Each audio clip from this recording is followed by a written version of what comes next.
Hello everyone, সবাইকে good morning নমস্কার এবং সালাম। তো আমি রিল্যাক্স হবে ড্রাইভিং স্কুলের পক্ষ থেকে সবাইকে জানাচ্ছি নমস্কার এবং সালাম। তো আমার আজকে একটা নতুন স্টুডেন্ট ভর্তি হয়েছে, 1 নম্বর ক্লাস চলতেছে। ওনার 1 নম্বর ক্লাস চলতেছে আজকে। এই যে উনি চালাচ্ছে, দেখেন 1 নম্বর ক্লাসের মধ্যে উনি কীভাবে ভালো একদম সুন্দরভাবে কীভাবে রানিং করতেছে আপনারা খেয়াল করতেছে না হয়তো। উনি মাত্র আজকেই ক্লাস করতেছে, প্রথম ক্লাস ওনার।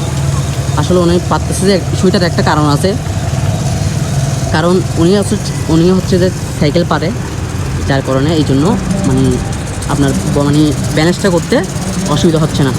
আবার আপনি যদি সাইকেল না পারলে কিন্তু আপনার বডিটা ঠিক করতে প্লাস 2-3 দিন সময় লাগবে, কিন্তু হয়ে যাবে, অবশ্যই হয়ে যাবে। না হয়ে কোথায় যাবে, হয়ে যাবে। কিন্তু উনি হয়তো সাইকেল পারার জন্য ওনার আপাতত এখন রানিংয়েরগুলো দেখা যাচ্ছে, গিয়ার, তারপর ক্লাস কীভাবে ধরবে ওগুলো শিখে যাচ্ছে। আপনি যদি সাইকেল না পারেন তাহলে তো অসুবিধা হয়ে যাচ্ছে।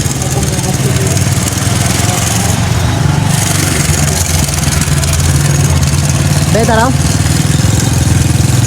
Class break.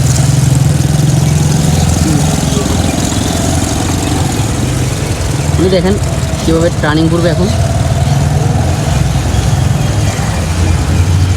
তো আমরা ওনার কাছ থেকে কিছু জিজ্ঞেস করি, উনি কোথা থেকে আসছে, ওনার নামটা আমগুলো। ভাইয়া ক্লাস ব্রেক ক্লাস টিপে ধরো। হ্যাঁ, ওকে। হ্যাঁ, একটা নিডল করো, পিছনে একটা নিডল করো, একটা পিছনে। হ্যাঁ, নিডল এখন ছেড়ে দিতে পারবা। ক্লাস ছেড়ে দাও। ভালো আছেন আপনি? কেমন আছেন? এই তো ভালো আছি। তো আপনার নামটা কি ভাইয়া জানতে পারি? আমার নাম হচ্ছে ববি দে। বুঝি নাই। ববি দে, ওনার নাম হচ্ছে ববি দে। আচ্ছা, আপনি তো আমাদের ধর্মের, হিন্দু ধর্মের। আপনি হিন্দু তাহলে না? হ্যাঁ, যাই হোক ভাই। তো আপনি কোন জায়গা থেকে আসছেন যে ভাইয়া? বোয়ালখালী কানকোপাড়া মাস্টারবাড়ি। তো উনি অনেক দূরের থেকে কিন্তু আমাদের কাছে আসছে শিখতে, সেটার একটা কারণ আছে। উনি ভিডিও দেখার কারণে ভালো লাগছে।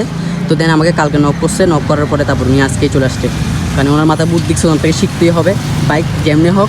আর যাই হোক, তো ভাইয়া তোমার কেমন লাগতেছে, যে কি কনফিডেন্স আসতেছে যে পারবা তুমি শিখে, এখান থেকে শিখে তুমি নিজেই গাড়ি চালাতে পারবা রাস্তার মধ্যে, হাইওয়ে রোডে? তো আচ্ছা ভাইয়া, ধন্যবাদ তোমাকে এত দূর থেকে আসার জন্য আর আমাদেরকে সময় দেওয়ার জন্য। আমরা সবসময় আসি তোমাদের সাহায্য করতে। যাই হোক, তো লাভ ইউ সো মাচ। ঠিক আছে।